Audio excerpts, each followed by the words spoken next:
on this subject of the answering of questions that are not asked in the class. That, of course, those who have been through classes with me before know that that is the usual routine, and it comes about in this wise. The subject about which we were just speaking, the kingdom of God is within.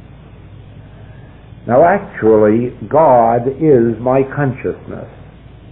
God is the only consciousness I have. And that means that my consciousness is infinite. But if that is infinite, that consciousness is yours. So there's nothing of truth going on in your consciousness that isn't known to me. And as you enter that, there is nothing of truth in my consciousness that isn't known to you. Don't mistake that for mind reading. This is not human mind reading. You can't read another person's thoughts. But the mere fact that there are questions in this room, those questions aren't in this room. Those questions are in consciousness. But that consciousness is as much my consciousness as it is yours. You see, my consciousness is your consciousness. That is why every realization of truth that I have is made manifest in your mind or body or pocketbook. In other words, you respond to every awareness of truth that takes place in me. You have undoubtedly attended lectures where people unknown to the lecturer were healed in that room. An experience like that took place many years ago at a lecture of Judge Green's, when I, for 2 or 3 years, had an infected ear, and it had not responded to any science help. But this particular evening, Judge Green was lecturing up at the 178th Street Church, and I went up there to hear him. And in the midst of his lecture, there was a crack like that, and my ear was completely restored, and has been ever since. That's way far more than 20, 25 years ago. But I see Judge Green never knew me, and I didn't know Judge Green, and he didn't know my need, but an activity of spiritual truth was taking place in his consciousness. I had brought myself into his consciousness by coming to that church. I didn't go to that church. I had no interest in that church. I didn't go to an edifice, and I didn't go to hear a man either. I went to enter the spiritual consciousness of Judge Green, and those who know him can tell you that he's a very spiritual consciousness. Now then, the same thing happens when you go to a practitioner. You do not enter their office. You enter their consciousness of truth, not their human mind. You have no interest in that, they have no interest in yours. But you, by saying, help me, are not saying help me to a man or woman. You are speaking to a divine state of consciousness, and then you relax in their divine state of consciousness. Now, the moment a truth is realized in their consciousness, you feel it within your mind, body, or purse, as your need may be. And you say, oh, I felt an uplift, or the fever came down, or a check came in the mail. Do you see that? That was the activity of truth in the consciousness of the practitioner made manifest in your affairs. Now, as we come together here, and you know I didn't send for you and you didn't send for me, something beyond both of us brought us into this room, all of us. All right? That was the activity of divine consciousness. And here is that activity of divine consciousness up here on this platform. And that activity of divine consciousness is acting in you. Now, how can you have any secrets from me or I from you? But not as person to person. You see, I don't know that you are asking the question. I merely know that question's here and it's being answered. There have been times in our work when I knew exactly where the question was and who was holding back and not answering or not asking it. Do you see? That does happen sometime, that you can almost feel it or see it in the air. But it isn't the necessary thing. The necessary thing is that when I come here, I do not come here thinking that my understanding can help you. I must understand that only the activity of truth operating as my consciousness can meet your need. And so it is, those who come here thinking that they're going to hear a statement of truth that's going to miraculously do something for them will miss the way. Or those who come because somebody says, oh, you ought to hear so-and-so, he's wonderful or she's wonderful, they're going to miss the way. What came you out for to see? What went you out for to see? A man in a robe? It's going to disappoint you. But if you come in the realization that we are in one place, of one mind, why are we here? For the revelation of truth. The revelation of truth in my consciousness, and the revelation of truth in your consciousness. But there is only one consciousness. And so, since I am come that ye might be fulfilled, that divine consciousness in you is there that you might be fulfilled. And that divine consciousness in me is here that you might be fulfilled. Do you see that?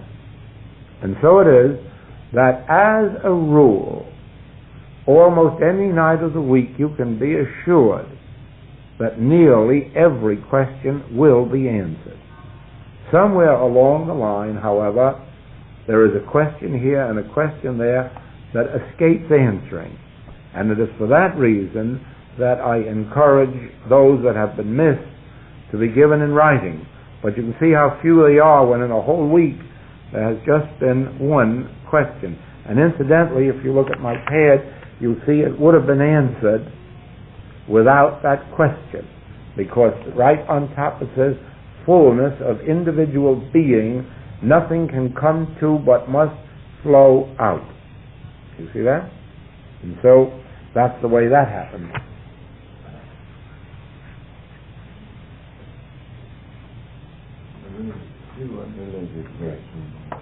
Where two or three are gathered together, there I am in the midst. Do you see that? And that is the truth. Wherever we are gathered together, and remember this, it isn't just people coming together that make the Christ there. It's why they come together, the motive that brings them together.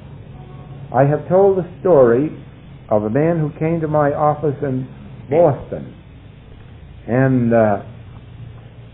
he began immediately to tell me how many years he had been a scientist and how many years he hadn't missed a service and how many years he had ushered and done the lesson and all the rest of the wonderful things that he should do, and he had done but had not received a healing. And so when he was speaking about his long unbroken record of church attendance, I asked him why he went to church. Oh, well, to get truth, to learn more about truth, to get more understanding. His whole idea, of course, was to get. Well, of course, to him that hath not shall be taken away even the little that he hath. And I explained that to him. I said, that's where you have failed. To begin with, no Christian Scientist should ever go to church to get. A person who knows himself as a Christian Scientist already is supposed to know that they are the full and complete representation of God, and that they haven't a single quality underived from deity. Those are quotations from the textbook of Mrs. Eddy. Now, how can a person who knows that they are the full representation of God and hath not a single quality underived from deity go to church to get something? Error number one. Error number two. It says in the manual of the Mother Church that you must pray for the congregation exclusively. It doesn't say you must go there to pray for yourself or to get a self-treatment. You are there to pray for the congregation exclusively. And so I told him that the next time you go to church, be obedient to the manual and pray exclusively for the church, for the congregation, and go there in the knowledge that you are the full representation of God and that you haven't a quality underived from deity, and that your knowing of this truth will bless all those in that edifice who do not yet know it. His second Sunday, he was healed. You see that? That's the answer. Always remember this. As spiritual being, you cannot get. You can only give. You can only share. You can only bless. You can only bestow. There's nothing for a spiritual being to get. A mortal must get the understanding that they are immortal. Then they're no longer mortal. And so if we come together in the spirit of giving. Now I used to say this to patients all the time. How would you like to go to Jesus Christ feeling that he thought he was going to make his demonstration of supply from you? How would you like to go to Jesus Christ feeling that he was there because he was going to get something from you? Oh, horror. You couldn't take that for a moment. You know right well that when you go to Jesus Christ, you go for only one purpose, and that is to be blessed by a state of consciousness that knows that it needs nothing. It has everything of the Father. Well, now what's the difference between Jesus Christ and your practitioner or teacher? None whatsoever, if they realize that the mind that was in Christ Jesus is the mind of the practitioner or the teacher or the patient. And unless one knows that the mind that was in Christ Jesus is the individual mind, the mind of the individual, what right have they to be a practitioner or a teacher? Now, when we come together in the realization that the mind that was in Christ Jesus is our mind, then you come here to be blessed and to bless. If you thought it was just to carry away a blessing or to fill a vacuum, you would miss the point of this classwork. This classwork is a revelation of God. Now tell me why God shouldn't just as well reveal itself in your consciousness as mine. Certainly you know that no individual has a monopoly on divine revelation. And we have been led here for the purpose of revelation, not for the purpose of Joel revealing, merely for the purpose of God revealing. So why isn't God revealing it in your consciousness at the same moment that God is revealing it in my consciousness? God may reveal it in my consciousness as speech and in your consciousness as hearing. But on the other hand, you may be getting it simultaneously with me, and as a matter of fact, it has happened so often in our classes that students have come afterward and said, I didn't really have to come tonight. I got this whole lesson this afternoon. Why not? Why not? There's neither time nor space in the one consciousness which we are. And so as you realize the divine nature of your consciousness and mine, you begin to understand oneness. Then you know all things, all spiritual things, all right things. And not only you know all spiritual and right things, but you have the intuitive warning when any wrong thing is getting in your way. See how that all fits in together?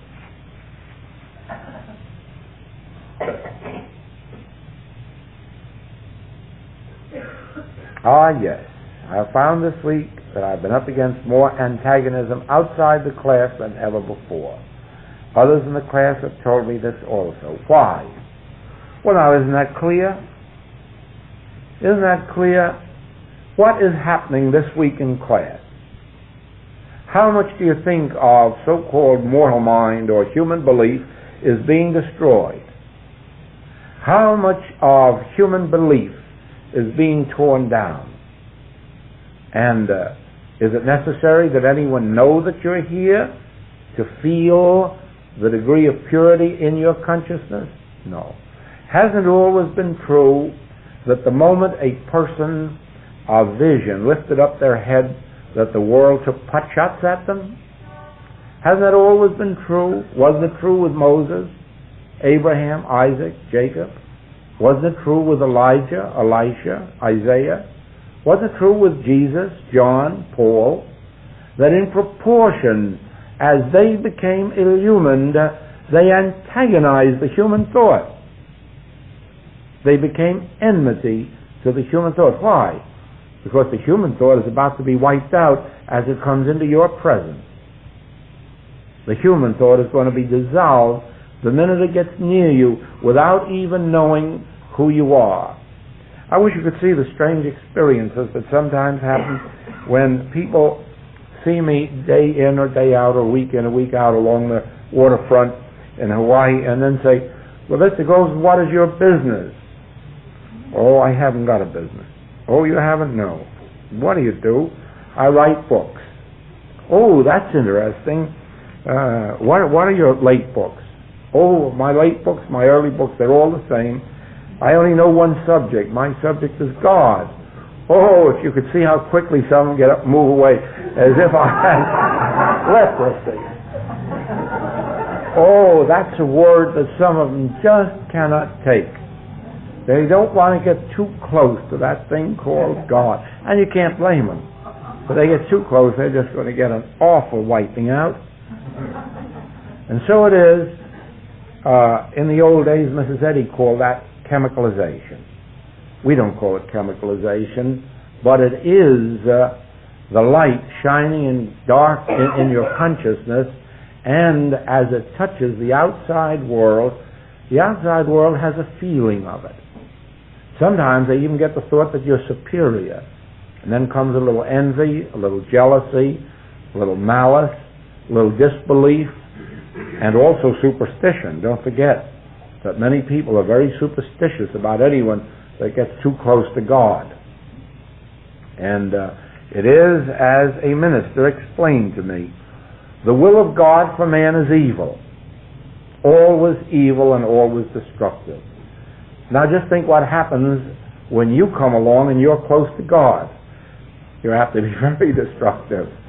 And so it is true that at times it seems that you are arousing antagonism in the without, and sometimes you do. That is why it has been said that your enemies are those of your own household.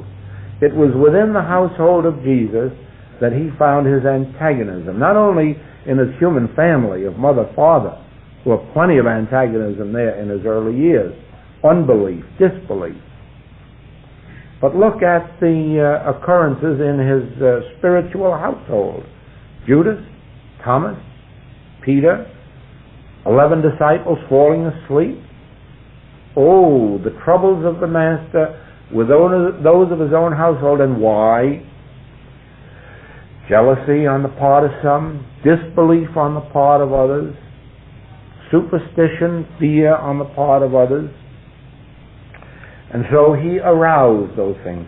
We today are not arousing that antagonism. And the reason is this. In those days, probably the direct evils of the Hebrew church, with its sacrifices and its selling of doves and its money changing, was so acute that I haven't any doubt that Jesus fought it, and the disciples. And that's all was very unwise. Never fight, never argue with church or with government. Agree with thine adversary. Resist not evil. There's a secret behind all that. Many years ago, there was an opportunity to be a little bit mean toward the Mother Church, Christian Science Church. And when this thing was presented to me, my answer was this. Personally, I have nothing against the Mother Church. Having been in Boston 10 years, I haven't any fault to find with it. Some human faults, sure, but that couldn't be avoided in the Mother Church. It couldn't be avoided if you had a church or I had one. So I have no antagonism to them. But if I had, I wouldn't join any such thing. Why? Well, haven't we been taught in Scripture that if this is of God, don't be found fighting against it? And if it's of man, it'll destroy itself. So why should I go out to battle and get killed? Let it destroy itself, whatever is of man, and let that part of it which is of God bless those that it can bless. Now, so it has been my attitude not only with all churches, with all governments, with all religions, with all ideologies. Why fight? That which is of God must and will sustain itself unto eternity, and you're fighting it, or my fighting it, or somebody else is fighting it, is never going to do it one bit of harm. But whatever there is that is of man, whether in government or in church or in human nature, will ultimately destroy itself. All evil eventually is self-destroyed. So that we should not go on crusades. We should not even battle what little of error we see in organization. Because actually, it isn't any evil. It's just a necessary part of all forms of organization. And if there's some human error there, remember that if we had an organization, we'd probably have 10% more than they have. No, because they did have very fine guidance in the building of that Christian Science organization. And for that reason, they have much better organization than most churches can boast. Why then should we battle? No, the battle is not yours, it's God's. So whatever is wrong in your consciousness or mine, don't go fighting it. Rest a bit and let God handle it. And whatever is wrong in the consciousness of our friends or of our enemies, rest too in God and let God handle it. The battle is the Lord. Stand ye still and see the salvation of the Lord. The battle is not yours, but God's. Agree with thine adversary while thou art in the ways with him. Resist not evil, and it will flee from you. Do you see that? But very often, oh yes, it's in the nets, in the leave your nets. I said there about how as we come to this truth, many beautiful things happen unless temporarily we forget ourselves and go out and try to save the world. Don't go out and try to save the world. Don't try to sell the infinite way to anyone, no matter how wonderful it may be to you. Wait for an invitation. It's all right, yes, to give a cup of cold water. It's all right if one is in distress to offer them a pamphlet or a book, but drop it there. Drop it, drop it. Don't go out on any campaigns of battle. We don't need any more St. Paul's out on the touring the world. We don't need any more Christian martyrs. All we need is one thing, that we realize Christ as our individual being, and let that be the light unto the world. Then as the one or two or three come together, let us freely share. Freely we have received, freely give. I'm sure you know that we could have put an ad in the paper and probably doubled the size of this class. Could have sent out notices a month in advance and doubled it. Why should we? Those whom God appointed to be here are here. How they got here is God's business and your own. But you're here by God's grace. I'm here by God's grace. Now what difference would it make if there were a few more here? If they had meant to be here, they would be here. Do you see that? And so it is. Be perfectly willing to share the light that you have received, but be very careful that you don't go out and do battle to get anyone to accept it. Because we are not in a hurry at all. Not a bit in a hurry. Many, many years ago, when I was but a child, I decided to stay here until I was 200 years of age and then decide how much longer I wanted to stay. So I'm not in a hurry. And I've learned since then that we can walk in or out of this plane of existence at will as soon as we reach a certain plane of consciousness. We can remain or we can go, but whichever we do, life will go on uninterruptedly and progressively. And those who remain behind on this plane will continue to progress in accord with their own state of grace. You can't hurry anyone, and I can't hurry anyone. So we might as well just be the light and not rouse antagonism. People say very often, what is your religion? I don't know. Only religion I have is believing in God. And that's all. It doesn't satisfy a lot of people because they want a name on it. Well, if I give them the name Infinite Way, it means nothing to them. Sometimes I do, and sometimes I don't. We were on the lanai of a large hotel. I was introduced to a group of people one night, and this man and woman were talking, and the man said, you know, we were just talking, this lady and I, about God. She seems to believe there is a God. And I was trying to convince her that intelligent people don't believe that anymore. That's just for superstitious people and stupid people. And she wasn't wholly agreeing with me, although she felt there might be something to it. What do you think about it? Well, I'll tell you the truth. I'm one of these fellows that knows something about everything, but you just happen to touch on the one subject I'm in ignorance of. I don't know anything about God, so I can't answer. You see, now there's a bright-looking man, intelligent-looking man, and he doesn't know anything about it. Now, can you imagine my standing there and telling them that there is a God and what we think of God? I would first have had to wipe out what either one of them thought God might have been. Oh, no, life isn't. But it worked out in a miraculous way so that one of them at least did become interested.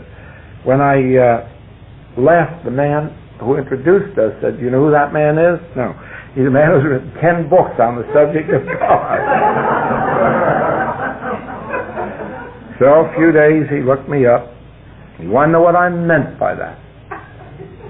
I said, well, I was entirely truthful with you. You asked about God, and of course I had an idea of the God you were thinking about, and I really know nothing about it, and don't even believe it exists. I would have had to be in agreement with you. The God you were talking about, I really don't think exists. Oh, that was different. That he might have a wrong concept of God. And before he was through, he was finding out what I thought God was. Not through any speech. I wasn't there to teach him. I just told him where to find the books. But you see how it works out. Proselyting isn't good. And that arouses antagonism. Giving the appearance that you know something the other fellow doesn't know. That's why I'm so glad that in this day we can wear business suits and soft collars and not have to identify ourselves as people who know all about God with robes on.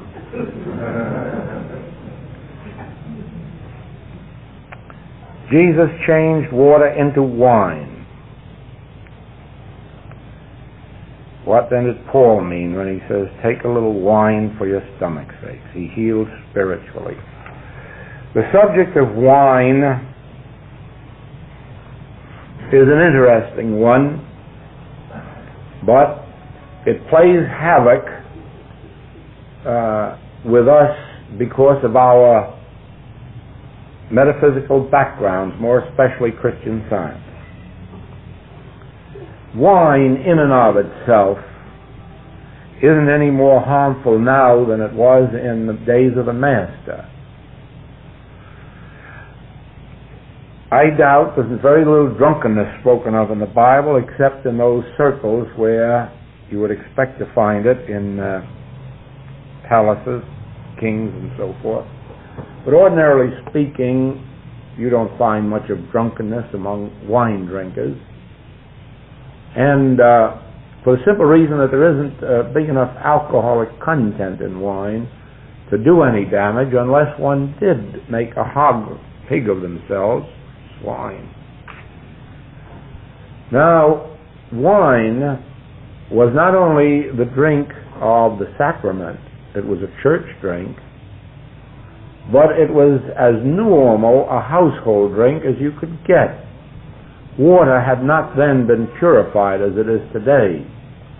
Water had not been controlled, was not controlled then as today, and the most sensible drink at mealtime would be a glass of wine.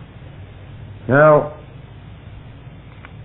the same thing is true, even though we do have pure water today, and an abundance of it, and have no need of wine. Actually, a glass of wine, whether it's French wine, Portugal wine, Spanish wine, or California wine, is absolutely harmless. And to have a drink with one's dinner would be harmless. Or to have a drink on a Saturday night or Sunday with one's dinner would be utterly harmless. There's nothing of harm in it, any more than there would be in a Coca-Cola, and probably even less than there is in a good-sized ice cream soda. But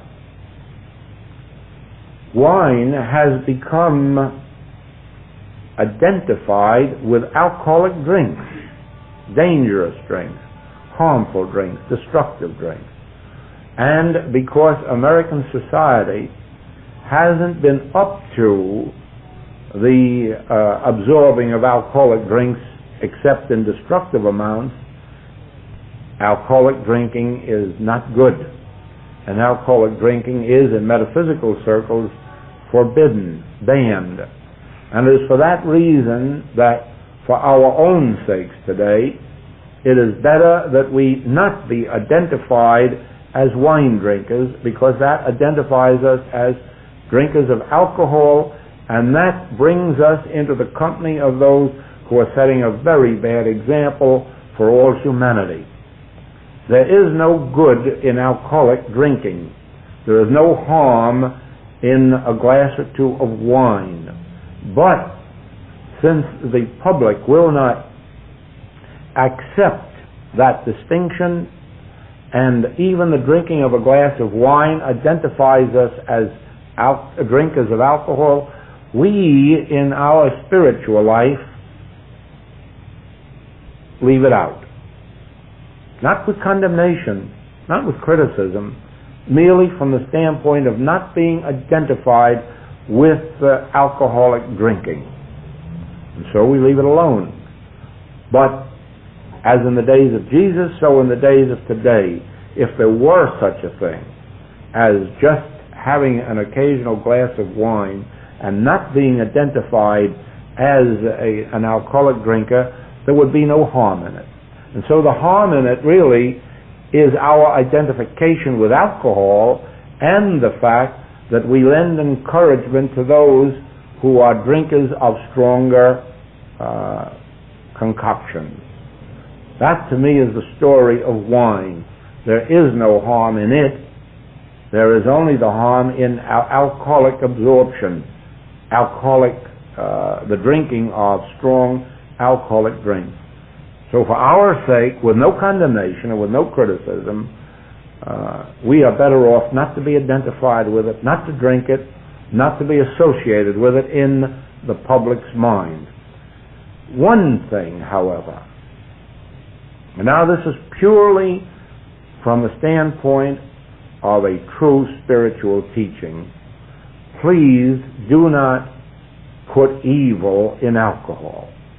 If you do, alcohol will come back at you. The moment you acknowledge a presence or power apart from God, you are no longer in a spiritual ministry. Why is this? Because sadly enough, one of the major problems that comes to a practitioner today is that of alcoholism. There isn't a day in the week that a busy practitioner doesn't receive one or more cases of alcoholism, both with males and females, men and women. It is a very sad state of society, and the practitioner who lives in fear or judgment of alcohol cannot heal it. Cannot heal it. If you put any more power in alcohol than you do in germs, if you put any more power in alcohol than you do in cancers and consumption, you are going to be the victim of them. Your only salvation spiritually is to know God as the substance of all it is, and anything that doesn't appear to conform to that to be only a concept of God, not God itself. God is infinite substance and being.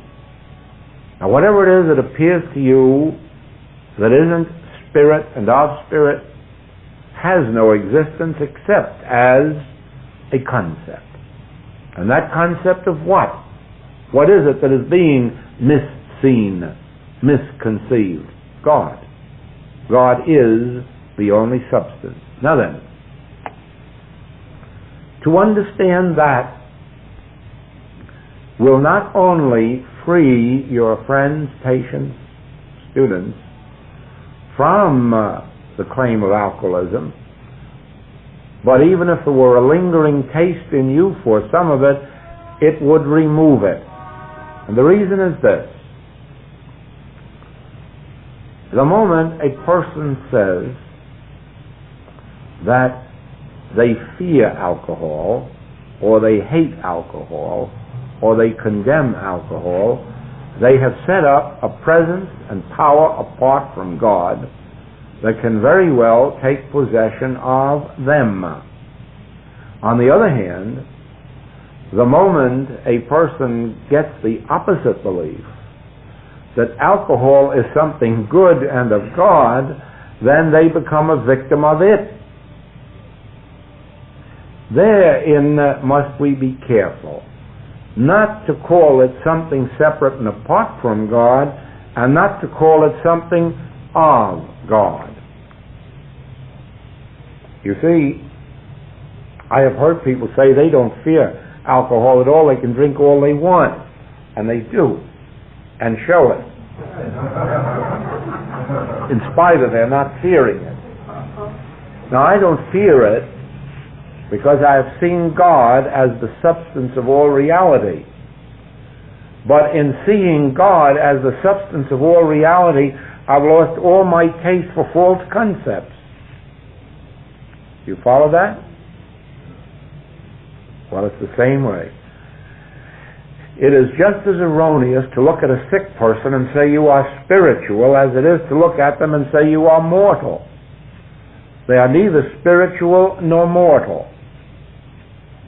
God is the only spirit, and God is all that is spiritual, and God is all that is spiritually real.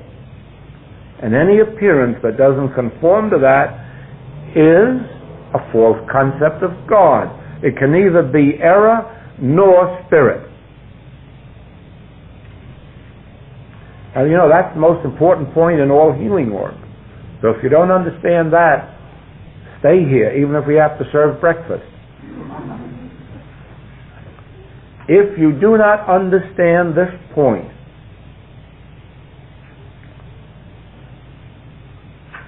get it tonight. God is the substance of all that is. God is the substance, the law, the continuity, the activity of all that exists. Can you see God or God's formations? No. No, you never will see it with your eyes. That's an utter impossibility. Then is this God or a formation of God? No. What is it? Is it error, evil? No. What is it? It is a concept of God's form, a form of God. It is a concept. It is a concept. You who know Christian Science ought to remember that. Sometimes beautiful, always erroneous. You ought to know that. No matter what it is that you see with your eyes, it may be beautiful, but it's erroneous. Erroneous in the sense that it is not God or God manifest. You cannot see God with your eyes, nor can you see God manifest. So whatever you are beholding is a concept, sometimes beautiful, but always erroneous, says Mrs. Eddy. Couldn't be more wonderfully put than that. Now, the mistake in healing, and the reason for failure to heal, is that the moment somebody says the temperature is 99 2/5, you say, oh, isn't that wonderful? And you think you have a spiritual demonstration, even knowing that tomorrow it may be up to 100 again. Now please remember this. If you can see it, hear it, taste it, touch it, or smell it, it isn't God or of God. It is a concept of God. Now when you see a healthy human being, you are merely seeing a better concept. And when you see a sick human being, you are merely seeing a poorer concept. But when you understand God to be true being, then that poorer concept gives way to the better concept until the day of transition. I don't mean passing on. I mean the transition in consciousness to the realization of, God is my life. Now that's not a concept anymore. Now that is God itself made evident. Only you still won't see it with your eyes. You will discern it inwardly, as Peter did when Jesus said, who do ye say that I am? And Peter said, oh, thou art the Christ. Now he didn't see Jesus with his eyes and call him Christ. He looked right through the eyes of Jesus and saw there the soul of the man and knew that it was Christ realized in the form of the man Jesus. So a practitioner looks at you and does not see you humanly. You may be presenting a beautiful appearance, a healthy appearance, but that does not fool the practitioner into thinking that you are spiritual. The practitioner still knows that all that he beholds with the physical senses is concept.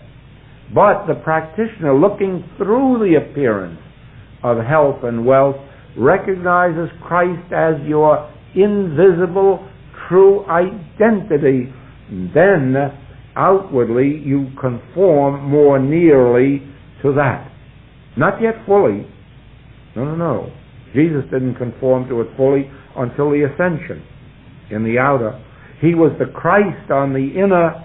He was the man Jesus with wounds on the outer.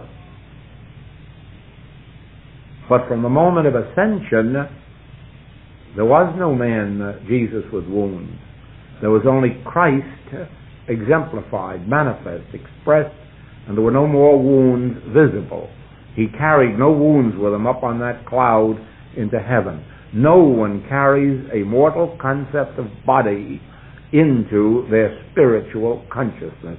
And that is why a practitioner on the spiritual path or a teacher on the spiritual path never takes your name or identity or the looks of your body or the diagnosis of your body into his meditation or treatment. Because you cannot take a mortal concept into divine consciousness. They just will not mix.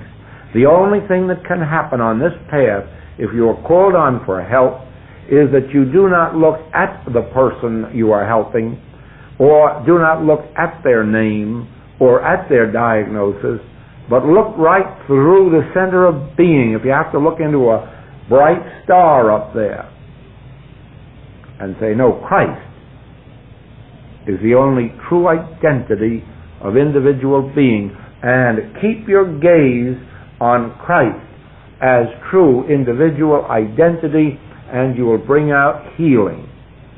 But never, never call anything evil, and on the other hand, never call anything good.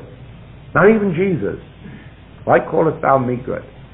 There is but one good, the Father in heaven. Therefore, call nothing evil, call nothing good. There is nothing evil, because all there is God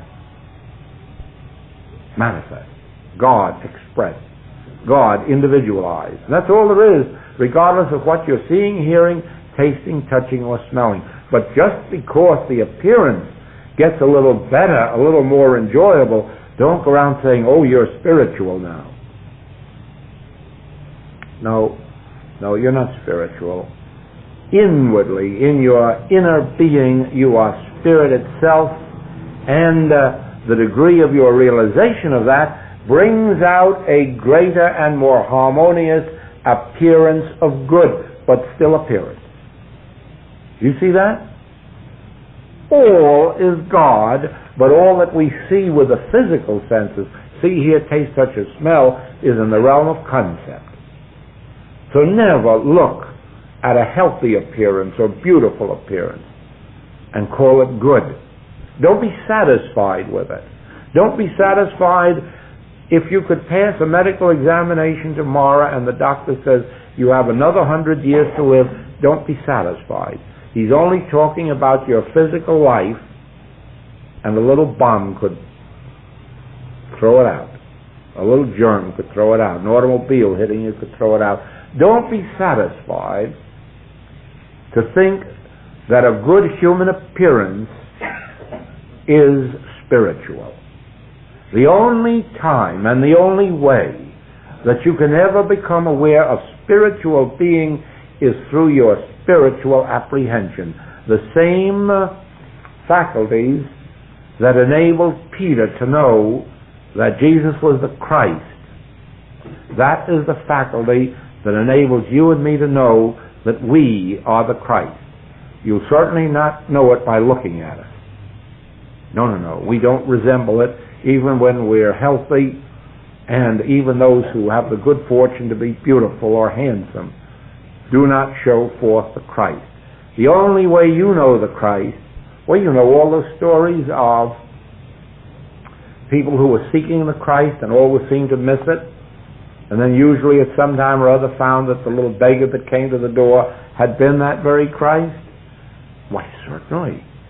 There are thousands of short stories written on that very theme of people who are looking for the Christ, searching all over. But when a beggar came to their door, they didn't recognize the Christ. They have a legend in Hawaii of the same sort, Mother Pele, Madame Pele. She is the goddess of the volcanoes. And don't get her mad, or you're going to have that volcano stirred up. And how does she do? She tests the people continuously. You'll be driving along the road in your car, and some haggard little old lady will come up and want to ride, and you'll say, no, I should say not, and you'll drive on. And then you'll find that night that was Madame Pele. You got her mad. The next day you lost your job or got sick or something like that. And on the other hand, if you pick her up and give her a ride in town, chances are next day your salary will be doubled or your family will get well. Something wonderful will happen. If enough people keep angering her that way, that volcano is going to get stirred up. Now, a strange thing out there, that volcano has never killed anyone. It never has killed anyone, and that's because Mother Pele, Madame Pele, doesn't want anybody hurt. She wants them taught a lesson. So she stirs that up and lets it run so that you know that she's mad, and you know that you've disturbed her Now you better be good from now on. And usually you are, if you're Hawaiian. Now, it is in the same way that Christ is the identity of every individual. And to offend one of the least of these is to offend the Christ. There's more truth in that little story of Madame Peely than we believe. To offend one of the least of these, to ignore, to hurt one of the least of these, is to offend the Christ, because Christ is. That's the whole story of Matthew 25 in here. That when I was in prison, He visited me. When I was sick, He comforted me. When I was naked, He clothed me. So forth and so on. What, Lord? When were you in prison and we visited you? When were you sick and we comforted you? Oh, He winds up, inasmuch as you have done it unto the least of these, my brethren, you have done it unto me. And so it becomes us never to look upon a person as a human or as a mortal. And it is in this wise, in answer to this question, that you overcome this chemicalization and overcome this antagonism. You will not feel too much of this antagonism except in your immediate circle, where your own degree of spirituality may arouse the jealousy or enmity or malice of those who have not yet attained the measure that they believe they should, or probably the measure that they believe they have already attained. But ordinarily, you will find yourself well loved in this life by most of the people you contact, if you make a practice of beholding the Christ of their being. Don't rejoice in their beautiful humanhood or their wealthy humanhood or their healthy humanhood. Get used to the idea of looking through the humanhood and beholding the Christ. Then when you witness the deformed, mentally, physically, morally, or financially, it becomes easy for you not to condemn, judge, or criticize even the alcoholic or the alcohol itself, but you look through it and realize actually Christ is the only being and the all being. And anything that appears here, even though it's beautiful, is erroneous.